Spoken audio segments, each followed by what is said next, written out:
प्रणाम माँ। आपको कोटि कोटि नमन।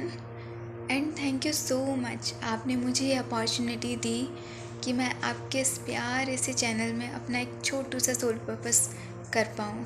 So thank you so much, thank you so much. मैं आज अपनी सोल फैमिली के साथ अपने कुछ एक्सपीरियंसेस शेयर करना चाहती हूँ। 2020 में मेरी अवेकनिंग स्टार्ट हुई। 2020 में मेरी अवेकनिंग हुई तो मुझे पता चला कि ट्विन फ्लेम जर्नी होती है, ट्विन फ्लेम्स होते हैं। पहले मुझे सिर्फ ट्विन फ्लेम जो टर्म है सिर्फ इतना पता था कि हाँ, ट्विन फ्लेम जैसा कुछ होता है और बहुत डिफ़िकल्ट जर्नी होती है। लेकिन इनर वर्क क्या होता है, मेडिटेशन क्या होता है, क्या करना पड़ता है, आखिर इनर वर्क कैसे करते हैं, ऐसा कुछ भी नॉलेज नहीं था। और इससे पहले मैं हमेशा सोचती रहती थी कि मैं जिस इंसान के साथ हूँ वो हमेशा मेरी इंसल्ट क्यों करता है, इतनी डिसरिस्पेक्ट क्यों करता है। और तब भी मैं उससे इतना प्यार करती हूँ कि मैं उससे दूर नहीं जा पा रही हूँ, उसको छोड़ नहीं पा रही हूँ। मेरे लिए हमेशा बहुत डिफ़िकल्ट रहता है इस इंसान को छोड़ना, मुझसे नहीं हो पा रहा है। तो ये आखिर क्या कनेक्शन है, मुझे कुछ समझ नहीं आता था। तो फिर मेरी फ्रेंड ने कहा कि एक दादी हैं, वो सिर पे हाथ रखती हैं और बताती हैं कि आप जिस इंसान के साथ हो वो सही है या नहीं है। तो फिर उस टाइम पे मैं बहुत थक चुकी थी, जब मुझे इस जर्नी के बारे में नहीं पता था, उससे पहले की बात है। तो मैंने सोचा कि ठीक है, उस दादी के पास जाके देखते हैं। तो उन दादी के पास मैं गई, उन्होंने मेरे सिर पे हाथ रखा एंड शी वॉज लाइक कि तुम जिस इंसान के साथ हो ना, वो तुमसे बिल्कुल प्यार नहीं करता, तुम्हें छोड़ देगा, और अगर उसने तुम्हारे साथ शादी कर भी ली तो वो तुमको बेच देगा।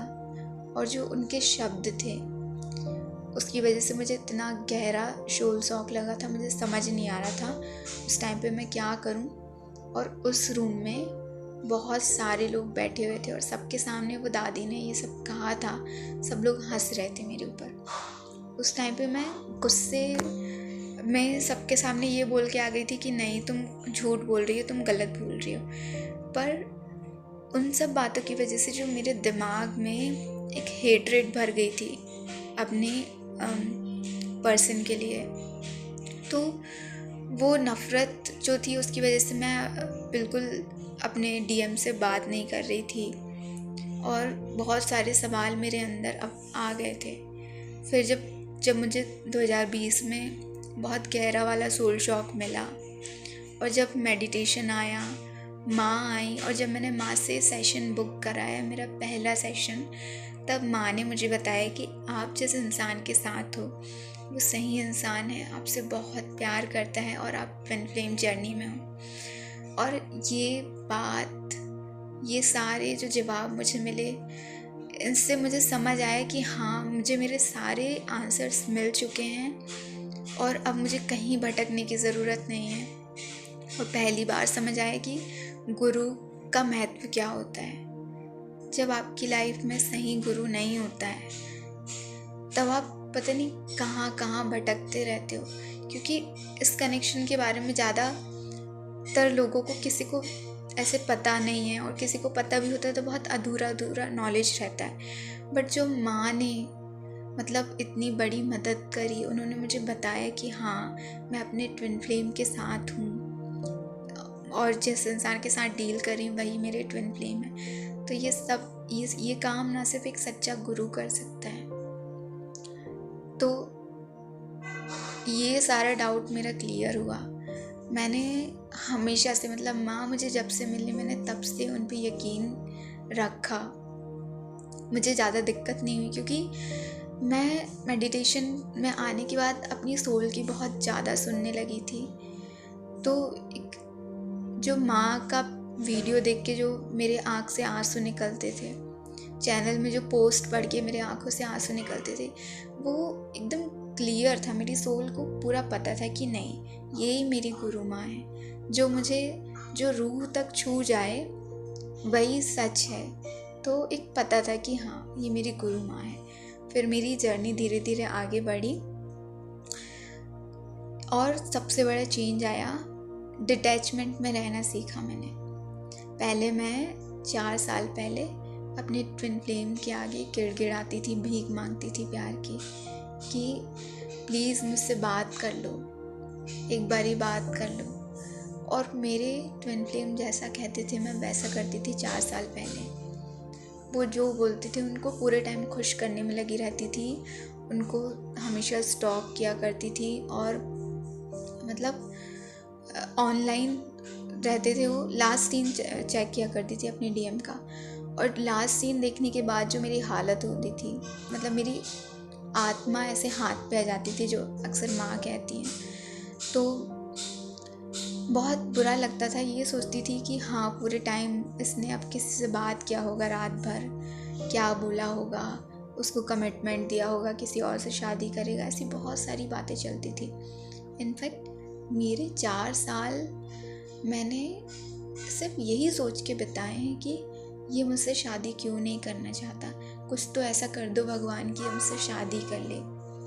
और पूरे टाइम बस शादी शादी, बस ये फितूर रहता था, पूरे टाइम डीएम के पीछे पड़े रहना, ये सारी चीज़ें थी।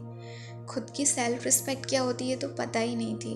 मेरे डीएम हमेशा कहते कि क्यों तुम्हें तुम्हारी सेल्फ रिस्पेक्ट नहीं दिखती क्या, क्यों मेरे पीछे पड़ी रहती हो। ऐसा भी कई बार उन्होंने कहा है। तो उस टाइम पे समझ नहीं आता था, पर मेडिटेशन के बाद समझ आया कि मतलब कौन हूँ मैं, मेरा क्या अस्तित्व है, मेरा क्या वजूद है, मुझे सब समझ आया।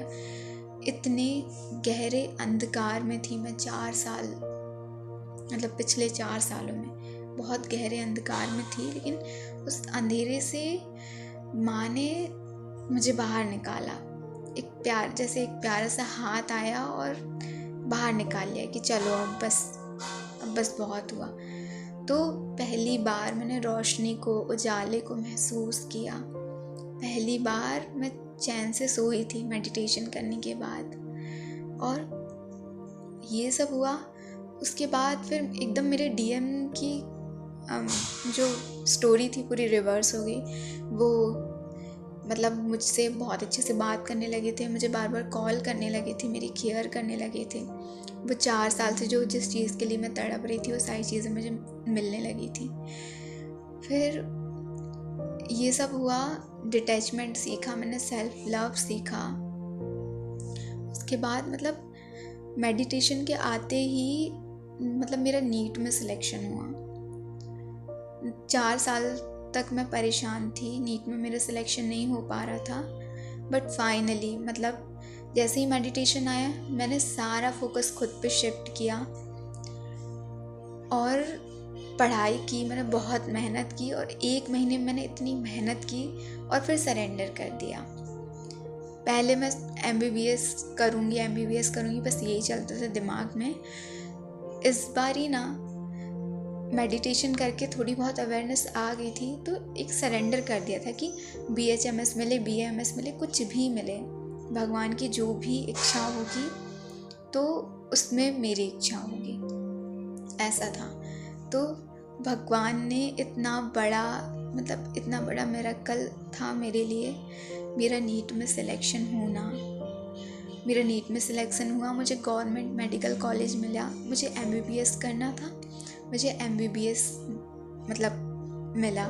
तो मैं इतनी सारी अच्छी चीज़ें मेडिटेशन के बाद मेरी लाइफ में अच्छी चीज़ें होना स्टार्ट हो गई। और ये सारे चेंजेस माँ की वजह से आए। मैं बहुत ज़्यादा कनेक्टेड फील कर रही थी माँ से जब मैं मिली थी स्टार्टिंग में। बहुत गहरा कनेक्शन ऐसे फील हो रहा था। So thank you so much माँ, थैंक यू सो मच। और कॉलेज की फ़ीस भरने के लिए भी पैसे नहीं थे मेरे पास, एडमिशन के लिए पैसे नहीं थे। तो एडमिशन के लिए मतलब पैसे जो थे वो अचानक से मेरे रिलेटिव आए और उन्होंने कहा कि मैं इसकी फ़ीस दूंगा। तो ये भी एक मेरे लिए मिरेकल था।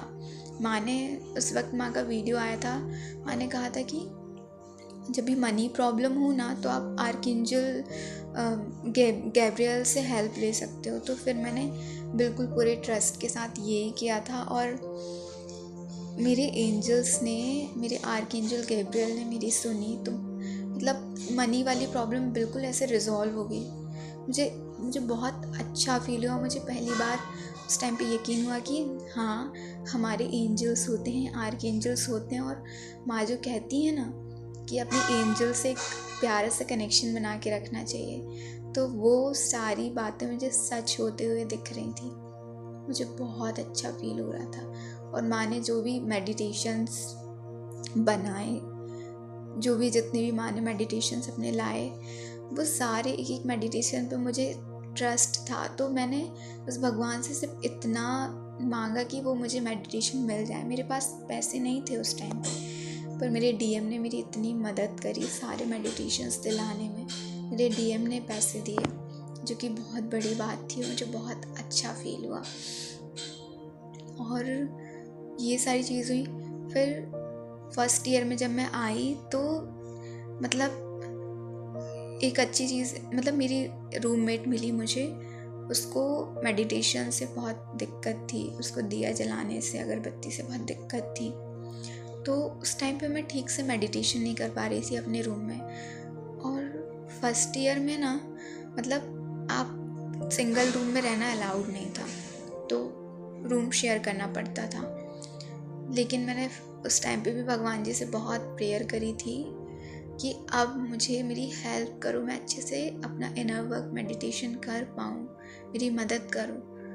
तो वहाँ पे भी किसी को सिंगल रूम नहीं मिला था, लेकिन गार्ड आंटी ने मुझे सिंगल रूम दिलाया। उन्होंने मेरी सुनी, मेरी बात पे बिलीव किया। मैंने मेडिटेशन के बारे में उनको बताया, उन्होंने मेरी बात मानी। तो वो भी एक मेरे लिए बहुत बड़ा मिरेकल था।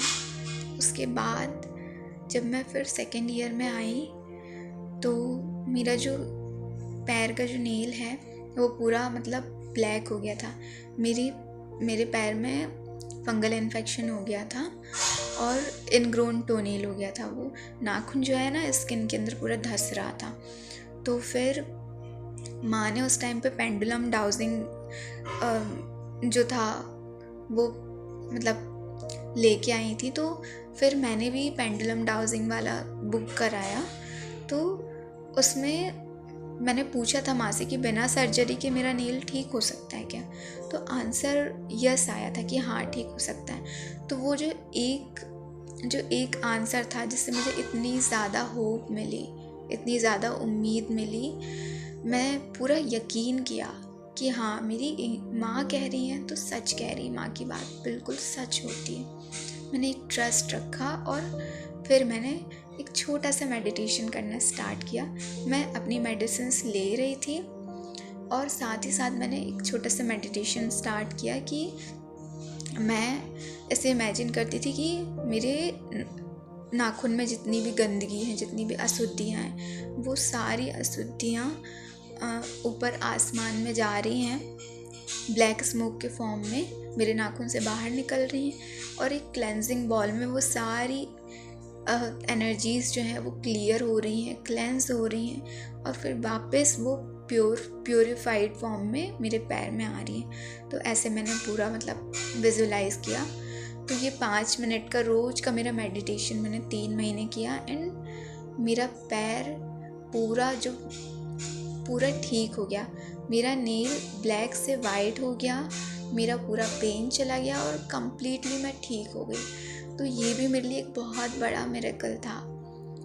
और इस मिरेकल का जो रीज़न था वो थी माँ, क्योंकि गुरु पे यकीन करना और उस यकीन की ताकत इतनी बड़ी होती है, वो मैंने पहली बार ऐसे देखा था खुद अपनी आँखों से। मैंने अपनी मम्मी को बताया, मैंने सबको बताया कि ये मेडिटेशन से मतलब पूरा ठीक हुआ, माँ की ब्लेसिंग से ठीक हुआ।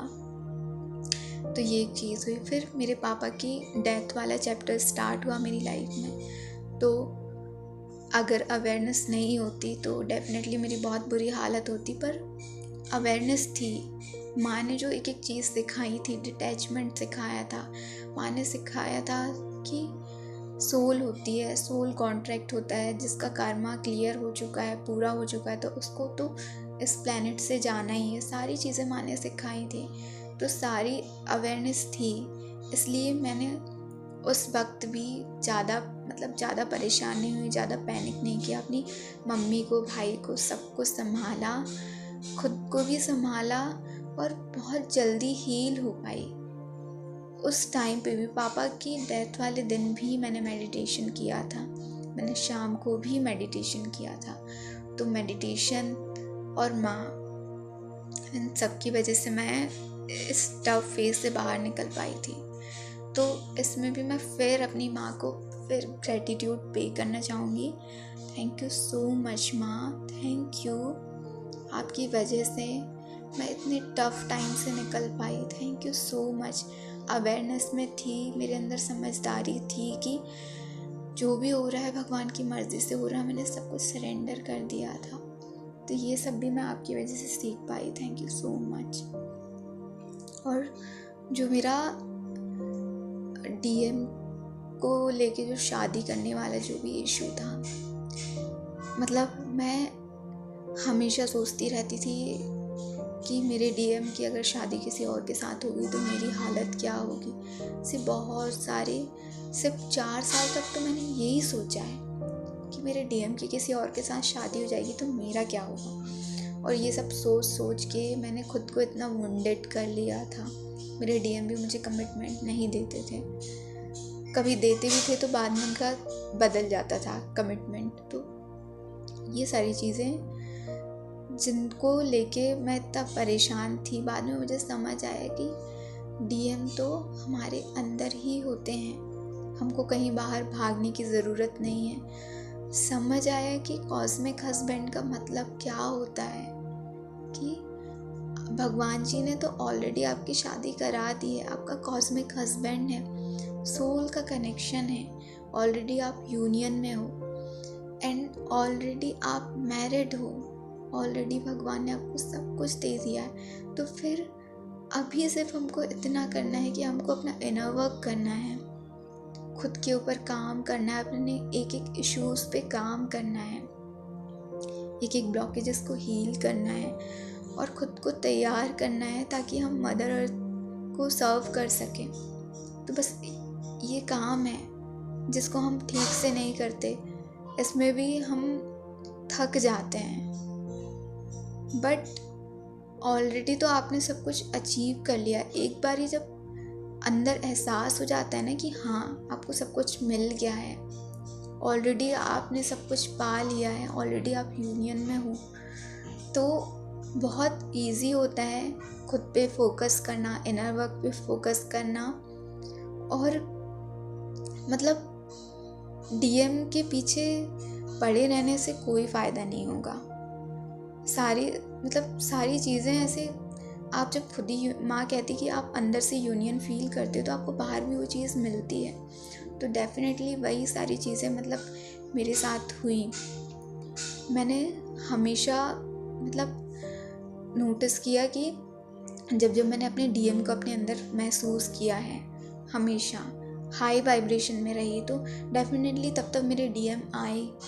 और ऐसा बहुत कम हुआ है कि मेरे डीएम बहुत देर के लिए, बहुत टाइम तक मुझसे सेपरेट रहे हों, ऐसा कुछ नहीं था। मतलब सब कुछ माँ की वजह से, उनकी सिखाई बातों की वजह से ऐसा हुआ कि डीएम और मैं मैक्सिमम टाइम बिल्कुल साथ में रहे हैं, वो रहे हैं मेरे साथ बिल्कुल, क्योंकि मैंने माना उस चीज़ को, जिया कि हाँ वो मेरे अंदर ही हैं। मैं उनको अपने आधे हिस्से में, अपने राइट हाफ में बिल्कुल फील करती हूँ कि हाँ मेरे डीएम है। और सबसे बड़ी बात जो मैंने अभी सीखी है कि डीएम आपके बहुत अच्छे गुरु होते हैं। आप जितनी रिस्पेक्ट करोगे, आप उनको गुरु का दर्जा दोगे, मानोगे, तो जो प्यार है ना वो बहुत ज़्यादा बढ़ जाता है। जो डीएम के लिए अनकंडीशनल लव है वो बहुत ज़्यादा बढ़ जाता है। डीएम से नफ़रत करने की ज़रूरत नहीं है, ये सोच के कि अवेकनिंग के टाइम में उन्होंने आपको कितना हर्ट किया। आप ऐसे देखिए कि मतलब डीएम कितना बड़ा किरदार निभा रहे हैं, सिर्फ इसलिए मतलब वो ईगो से ऑपरेट करते हैं, वो गुस्सा करते हैं या हमें ट्रिगर करते हैं, सिर्फ किस लिए कि ताकि उनकी डीएफ अवेकेंड हो जाए, उनकी डीएफ प्योर हो जाए, प्यूरिफाइड फॉर्म में आ जाए, एक डिवाइन फेमिनाइन बन जाए। और इसके लिए वो कितनी मेहनत करते हैं। भगवान ने उन्हें कितना टफ किरदार दिया है निभाने के लिए, कि आप बुरा बन के भी किसी का कितना भला कर रहे हो। और वो तो डीएम बिल्कुल बुरे नहीं होते हैं, डीएम अपना किरदार बहुत अच्छे से निभा रहे हैं, पूरी शिद्दत से ट्रिगर कर रहे हैं ताकि उनकी डीएफ के इश्यूज बाहर आए, वो प्योरेस्ट फॉर्म में आए। और हम अपना किरदार निभाने में कहीं ना कहीं कमी कर देते हैं। हमको भगवान ने कहा है कि स्पिरिचुअल सिलेबस से आपको एंजल की तरह रहना है, आपको अपने ब्लॉकेजेस पे काम करना है, पर हम थकते हैं, हम कहीं ना कहीं कमी रखते हैं, हमारे अंदर कहीं ना कहीं कमी होती है, हम अपने डीएम को बहुत ज़्यादा बुरा बोलने लगते हैं। तो डीएम को बुरा नहीं बोलना। आप सोचो कि डीएम कितना टफ किरदार निभा रहे हैं सिर्फ हमारे लिए, कितना प्यार करते हैं वो अपने डीएफ से, कि वो अपने डीएम को बिल्कुल वो अपने डीएफ को डिवाइन फेमिनाइन की तरह देखना चाहते हैं। तो जब डीएम इतनी मेहनत कर रहे हैं, जब पूरा यूनिवर्स, पूरी कायनात इतनी मेहनत कर रही है, तो डेफिनेटली हमको भी मेहनत करनी है, हमको थकना नहीं है, हारना नहीं है, डीएम को बहुत ज़्यादा रिस्पेक्ट देनी है। डीएम बहुत अच्छे गुरु होते हैं। मैं अपने डीएम की बहुत ज़्यादा रिस्पेक्ट करती हूँ, उनके हायर सेल्फ को कोटि कोटि प्रणाम करती हूँ, थैंक यू बोलती हूँ कि उन्होंने मुझे इतना सिखाया, उनकी वजह से मैं इस काबिल बनी कि मुझे स्पिरिचुअल ग्रोथ का मौका मिला, मुझे इतनी प्यारी जर्नी जो है इसके बारे में पता चला।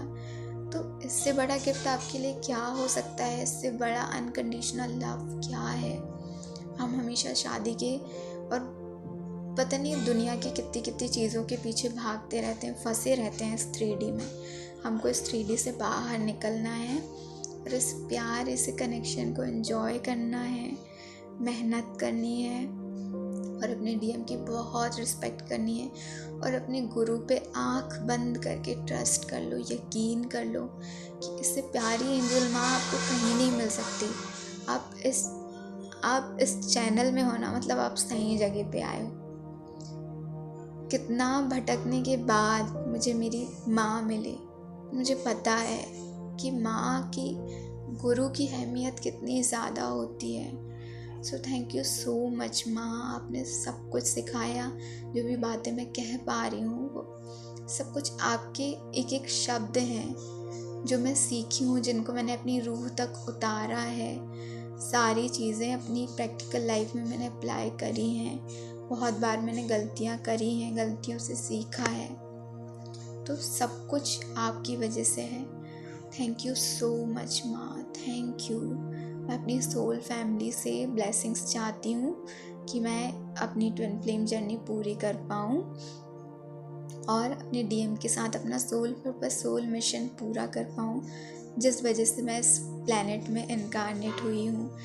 मेरा पूरा जीवन अपनी मदर अर्थ के लिए, अपने यूनिवर्स के लिए रहे। मैं पूरा जीवन अपनी मदर अर्थ और यूनिवर्स को सर्व करूं, ऐसी मेरी इच्छा है।